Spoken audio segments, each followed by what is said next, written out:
Hello friends, today I will be discuss about covalent bond.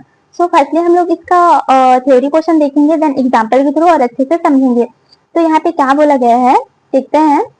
A covalent bond is a type of chemical bond in which two atoms share electron to completed their octet at electron and become stable।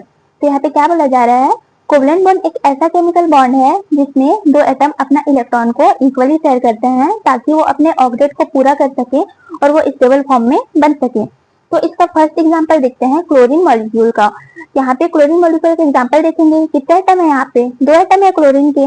तो दो atom के बीच covalent bond का formation कैसे होता है उसको हम लोग यहाँ पे देखते हैं। तो वन क्लोरीन का एटम का एटॉमिक नंबर कितना होता है, 17 होता है। तो हम लोग यहाँ पे इसका इलेक्ट्रॉनिक कॉन्फ़िगरेशन करते हैं। तो इसका इलेक्ट्रॉनिक कॉन्फ़िगरेशन करते हैं, तो इसको करने से पहले हम लोग को ये जानना होगा कि इसका ऑर्बिटल कितना कितना होता है और इसका ऑर्बिट कितने होते हैं। तो इसका ऑर्बिटल टोटल 4 होते हैं। क्या क्या, एस ऑर्बिटल, टी, डी और एफ। एस ऑर्बिटल में कितने ऑर्बिट होते हैं, 1, टी में 3, डी में 5 और एफ में 7। तो यहाँ पे कितना है, इसका एटॉमिक नंबर 17 है।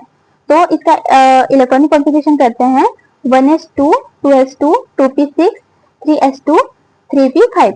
तो इसके आउटर शेल पे कितने इलेक्ट्रॉन हैं, 5 + 2 कितने होते हैं, 7। तो 7 है। तो इसको अपने ऑक्टेट को कंप्लीट करने के लिए कितने इलेक्ट्रॉन चाहिए, 1 इलेक्ट्रॉन चाहिए। तो यहाँ पे भी वैसे है, 1 इलेक्ट्रॉन चाहिए। तो हम लोग कैसे इसका एक दूसरे के साथ इलेक्ट्रॉन को शेयर करेंगे उसको स्ट्रक्चर के थ्रू यहाँ पे हम लोग समझते हैं। यहाँ पे कितना आउटर शेल पे इलेक्ट्रॉन है, 1, 2, 3, 4, 5, 6, 7। ठीक है, यहाँ पे 7 है, यहाँ पे भी 1, 2, 3, 4, 5, 6, 7। तो इन लोग क्या करेंगे, अपना इलेक्ट्रॉन को आपस में शेयर कर लेंगे जिससे कि दोनों के बीच बॉन्ड का फॉर्मेशन होगा। उस बॉन्ड को हम लोग बोलते हैं कोवेलेंट बॉन्ड। तो यहाँ पे कितने बॉन्ड का फॉर्मेशन हुआ है, 1 बॉन्ड का फॉर्मेशन हुआ है, तो इसको बोलेंगे सिंगल कोवेलेंट बॉन्ड बोलेंगे। इसका सेकंड एग्जांपल हम लोग देखते हैं ऑक्सीजन मॉलिक्यूल। तो ऑक्सीजन मॉलिक्यूल का कितने, यहाँ पे भी कितने एटम है, 2 एटम है ऑक्सीजन के। तो यहाँ पे 1 एटम का एटॉमिक नंबर कितना होता है, 8 होता है। तो इसका इलेक्ट्रॉनिक कॉन्फ़िगरेशन करते हैं, तो 1s2, 2s2, 2p4। तो इसके जो आउटर शेल पे यहाँ पे कितने इलेक्ट्रॉन है, 4 + 2 कितने होते हैं, 6। ठीक है, तो इसको भी स्ट्रक्चर के थ्रू हम लोग यहाँ समझते हैं। यहाँ पे आउटर शेल पे कितने इलेक्ट्रॉन है, 1, 2, 3, 4, 5, 6। यहाँ पे भी 1, 2, 3, 4, 5, 6। तो इसको ऑक्टेट को कंप्लीट करने के लिए कितने इलेक्ट्रॉन चाहिए, 2 इलेक्ट्रॉन चाहिए। तो इन लोग क्या करेंगे, अपना इलेक्ट्रॉन को आपस में शेयर कर लेंगे जिससे कि बॉन्ड का फॉर्मेशन होगा। यहाँ पे कितने बॉन्ड का फॉर्मेशन हुआ है, 2। तो इसको क्या बोलेंगे, double covalent bond. Third example हम लोग देखेंगे नाइट्रोजन के मॉलिक्यूल। तो नाइट्रोजन का एटॉमिक नंबर कितना होता है, 7 होता है। ठीक है, तो इसका इलेक्ट्रॉनिक कॉन्फ़िगरेशन करेंगे। तो इसका कैसे होता है, 1s2, 2s2, 2p3।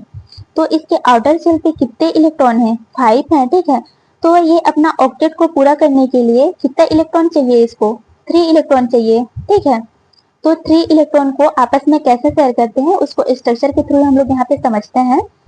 जो नाइट्रोजन है उसके पास वैलेंस इलेक्ट्रॉन कितने हैं, 5 हैं। ठीक है, तो 1, 2, 3, 4, 5, 1, 2, 3, 4, 5। तो इसको कितना इलेक्ट्रॉन की नीड है, 3 इलेक्ट्रॉन की नीड है। ठीक है, तो ये आपस में अपना 3 इलेक्ट्रॉन को शेयर करेंगे। ठीक है, तो 3 इलेक्ट्रॉन को शेयर करेंगे तो इसका बॉन्ड का फॉर्मेशन होगा। तो 3 इलेक्ट्रॉन को आपस में शेयर किए हैं तो इसको बोलेंगे triple covalent bond. I hope guys मेरा वीडियो आप लोग को समझ आ रहा होगा। ऐसे ही शॉर्ट एंड इजी ट्रिक देखने के लिए मेरे चैनल को सब्सक्राइब एंड लाइक कर देना। Thank you.